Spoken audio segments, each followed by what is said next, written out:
Imagine digging in your backyard and unearthing a skeleton taller than a basketball hoop, not 7 feet, but 18 feet tall. Sounds like a tall tale. Well, in the 19th century, American newspapers were buzzing with reports of giant human remains discovered across the frontier. Were these real titans of the past, or just sensational hoaxes? Stick around as we dive into primary source documents that might change how you see history.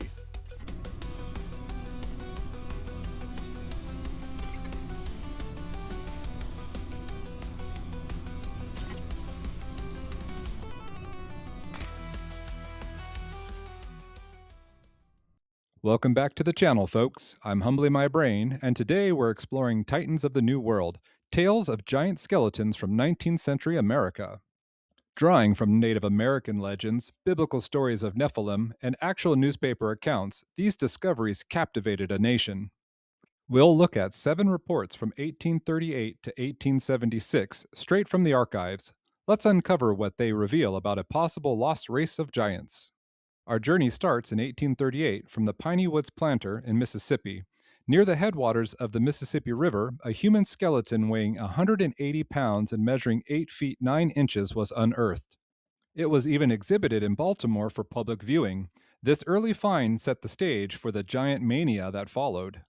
Fast forward to 1845, in Williamson County, Tennessee, the New York Herald reported a skeleton found 60 feet underground in hard clay. Weighing a staggering 1,500 pounds total, this giant was estimated at 18 feet tall when alive, with thigh bones over 6 feet long.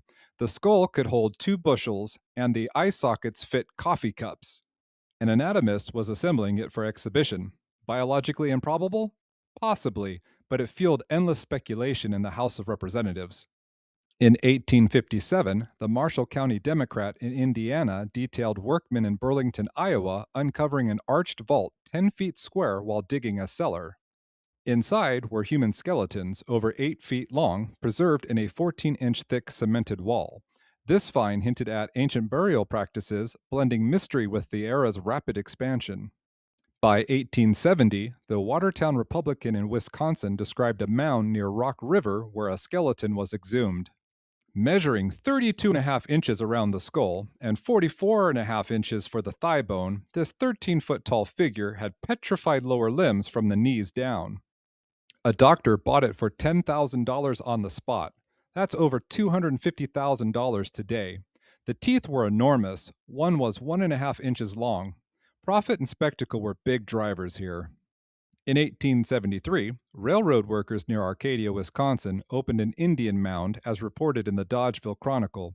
They found a giant skeleton with a jaw that could enclose a laborer's face, thigh bones like a horse's, and heavy, preserved hair.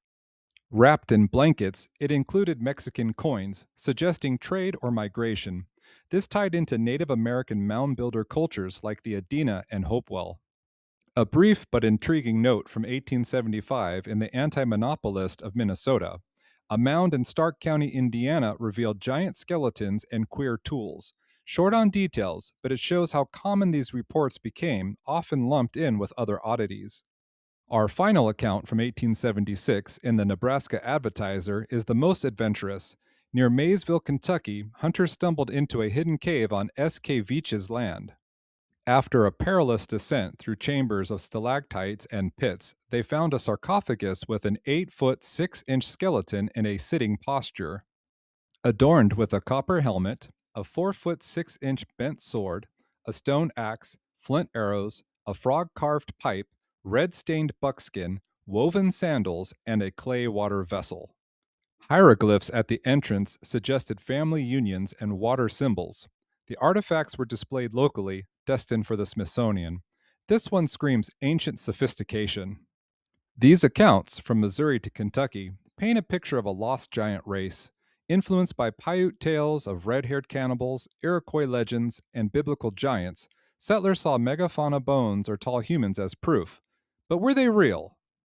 Modern giants like Robert Wadlow reached nearly 9 feet due to conditions of giantism. 18 feet? Likely beyond biology, possibly hoaxes, mismeasurements, or animal bones. The Smithsonian denies suppressing evidence, claiming no giant finds in their surveys. Yellow journalism amplified tall tales for sales. Yet artifacts like copper helmets hint at real ancient cultures. Native mounds held sophisticated items, but giants? The debate rages. Misinterpretations, profiteering, or hidden history. So, did giants roam America? Or were these just frontier fantasies? Let me know in the comments below. Share your theories. If you enjoyed this dive into history's mysteries, hit like, subscribe, and turn on notifications for more. For deeper reads on giant skeletons and other enigmas, head over to my Substack at humblyMybrain.substack.com. There you'll find the full article and plenty more to fuel your curiosity. Thanks for watching. See you next time.